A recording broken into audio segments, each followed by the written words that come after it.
पहले वो मशीन देखिए जिससे किसी मटेरियल को परखा जाता है, टेंसाइल टेस्ट मशीन। इसके दो जबड़ों के दरमियान धात का एक तार कस दिया जाता है। ऊपर वाला जबड़ा जमा हुआ है, नीचे वाला हिल सकता है। अब नीचे वाला क्रॉसहेड एक तय रफ्तार से नीचे उतरता है और तार को खींचता जाता है। किताब इसी को कहती है, तार को एक स्पेसिफाइड डिफॉर्मेशन रेट पर बढ़ाया जाता है। खिंचाव के दौरान तार के अंदर जो स्ट्रेस पैदा होता है, उसे ऊपर लगा हुआ ये इलेक्ट्रॉनिक डिवाइस लगातार नापता रहता है। गौर कीजिए, इसका बार उतना ही भरता है जितना स्ट्रेस इस वक्त तार उठा रहा है। और दाहिनी तरफ एक XY चार्ट रिकॉर्डर है। इसका पेन दो तरह से चलता है, दाएं बाएं स्ट्रेन के हिसाब से और ऊपर नीचे स्ट्रेस के हिसाब से। तो ये कर्व किसी ने हाथ से नहीं बनाई। पेन चलते चलते खुद लिखता जा रहा है। इसी को फोर्स एलोंगेशन डायग्राम या स्ट्रेस स्ट्रेन कर्व कहते हैं। और जो कर्व आप बनते हुए देख रहे हैं, ये किताब की फिगर 5.5 है, एक डक्टाइल मटेरियल की स्ट्रेस स्ट्रेन कर्व। अब इसी कर्व को शुरू से पढ़िए। शुरू में स्ट्रेस स्ट्रेन के साथ बिल्कुल सीधी लकीर में बढ़ता है। ये डैश्ड लकीर बिल्कुल सीधी रखी है और देखिए, कर्व पूरी की पूरी उसी पर चढ़ी हुई है। ये सीधापन पॉइंट ए तक चलता है। ए को प्रोपोर्शनल लिमिट कहते हैं और इसे सिग्मा पी लिखा जाता है। इसकी तारीफ याद रखिए, प्रोपोर्शनल लिमिट वो सबसे बड़ा स्ट्रेस है जिसे मटेरियल बर्दाश्त कर सकता है, बगैर स्ट्रेस और स्ट्रेन के दरमियान सीधी लकीर वाली प्रोपोर्शनैलिटी खोए। यानी रीजन OA में हुक्स लॉ चलता है। हुक्स लॉ कहता है कि स्ट्रेन यानी डिफॉर्मेशन स्ट्रेस के यानी फोर्स या लोड के रास्त मुतनासिब होती है। अब मशीन को आगे चलाइए। डैश्ड सीधी लकीर वहीं की वहीं है, मगर पेन उससे हट गया। ए से बी तक स्ट्रेस और स्ट्रेन मुतनासिब नहीं रहते।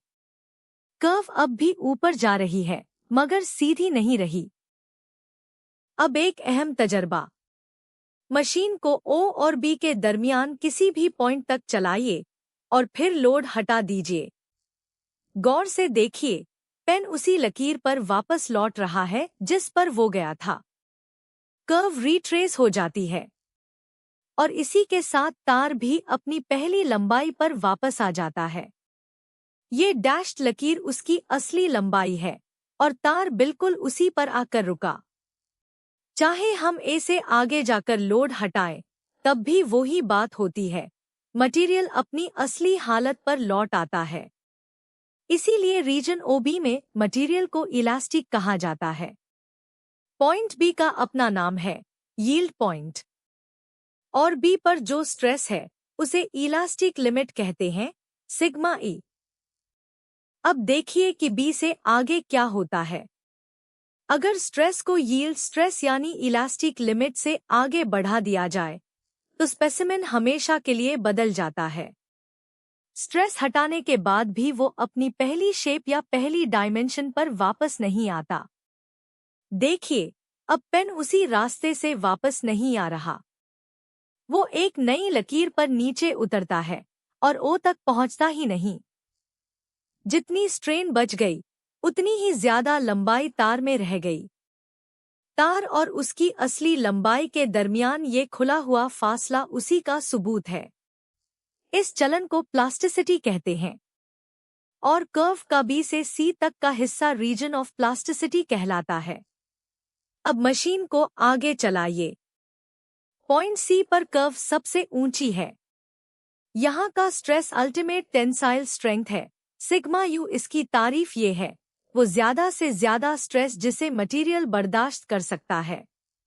इसी को मटेरियल की नॉमिनल स्ट्रेंथ भी कहा जाता है। C के बाद गौर कीजिए, तार बीच से पतला होता जा रहा है और C से आगे बढ़ते ही मटेरियल पॉइंट D पर टूट जाता है। D पर जो स्ट्रेस है, उसे फ्रैक्चर स्ट्रेस कहते हैं, सिग्मा F। अब मटेरियल्स की दो किस्में। वो चीजें जो टूटने से पहले प्लास्टिक डिफॉर्मेशन से गुजरती हैं, उनको डक्टिल सब्सटेंसेस कहते हैं। यानी इलास्टिक लिमिट के बाद भी ये फौरन नहीं टूटती। पहले खिंचती हैं, बीच से पतली होती हैं और तब जाकर टूटती हैं। मिसाल के तौर पर लीड, कॉपर और रॉड आयरन डक्टिल सब्सटेंसेस हैं। इनके मुकाबले में ब्रिटल सब्सटेंसेस हैं वो चीजें जो इलास्टिक लिमिट पहुंचते ही फौरन टूट जाती हैं, ब्रिटल सब्सटेंसेस कहलाती हैं। दोनों को साथ चलाकर देखिए। डक्टिल वाला लंबा खिंचा, बीच से पतला हुआ और तब टूटा। ब्रिटल वाला इलास्टिक लिमिट के फौरन बाद बगैर पतला हुए चटक गया। कर्व पर भी उसका सफर यहीं खत्म हो जाता है। मिसालें ग्लास और हाई कार्बन स्टील ब्रिटल हैं। इनके अलावा बेरिलियम, बिस्मथ और क्रोमियम भी ब्रिटल धाते हैं। खुलासा: ओ से ए तक स्ट्रेस और स्ट्रेन सीधी लकीर में है। अप्रोपोर्शनल लिमिट है और यहीं तक हुक्स लॉ चलता है। ओ से बी तक मटेरियल इलास्टिक है। लोड हटाते ही कर्व रिट्रेस हो जाती है और चीज अपनी असली हालत पर लौट आती है। बी यील्ड पॉइंट है और बी का स्ट्रेस इलास्टिक लिमिट है। बी से सी तक प्लास्टिक रीजन है। यहाँ की तब्दीली हमेशा के लिए है और सी पर अल्टीमेट टेंसाइल स्ट्रेंथ मिलती है। और सी के बाद मटेरियल पॉइंट डी पर टूट जाता है, जहाँ का स्ट्रेस फ्रैक्चर स्ट्रेस कहलाता है।